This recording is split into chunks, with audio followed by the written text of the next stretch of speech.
Breaking news. Andhra Pradesh ప్రభుత్వం ప్రతిష్టాత్మకంగా చేపట్టిన తల్లికి వందనం పథకం నిధులను విడుదల చేసింది. విద్యార్థుల విద్యకు ఎలాంటి ఆటంకం కలగకూడదనే ఉద్దేశంతో విద్యా సంవత్సరం ప్రారంభంలోనే నిధులను జమ చేస్తున్నామని రాష్ట్ర విద్యాశాఖ మంత్రి నారా లోకేష్ తెలిపారు. ఈ పథకం ద్వారా రాష్ట్ర వ్యాప్తంగా అర్హులైన 42,70,000 మంది తల్లుల బ్యాంకు ఖాతాల్లో మొత్తం 10,120 కోట్ల రూపాయలను ప్రభుత్వం జమ చేస్తుంది. అయితే అర్హులైన ప్రతి విద్యార్థి తల్లి ఖాతాలో 13,000 చొప్పున చేరుతూ ఉండగా ఈ ఆర్థిక సహాయ ప్రక్రియ ఈ నెల 24 వరకు కొనసాగనుంది.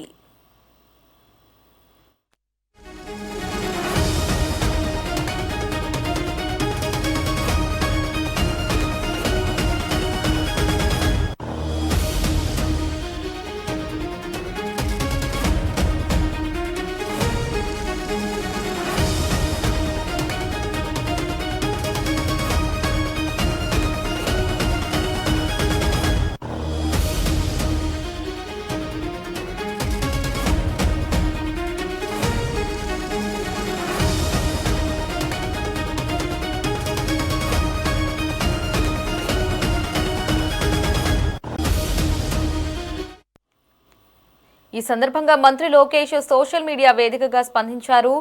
పిల్లలే మన సంపద, వారి చదువులే తరగతి ఆస్తి అని పేర్కొన్నారు. ఇక గతంలో లాగా కాకుండా ఒక ఇంట్లో ఎంతమంది పిల్లలు చదువుకుంటే అంతమందికి ఎలాంటి ఆంక్షలు లేకుండా ఈ పథకం ప్రయోజనాలను అందిస్తున్నట్లు స్పష్టం చేశారు. 1వ తరగతి నుండి ఇంటర్మీడియట్ వరకు చదువుతున్న దాదాపు 67,47,000 మంది విద్యార్థులకు ఈ పథకం ద్వారా లబ్ధి చేకూరనుంది. ఇక పిల్లలను చదివిస్తున్న ప్రతి తల్లికి తన హృదయపూర్వక వందనాలు తెలియజేస్తున్నాను అని ఈ సందర్భంగా మంత్రి నారా లోకేష్ ఆనందం వ్యక్తం చేశారు.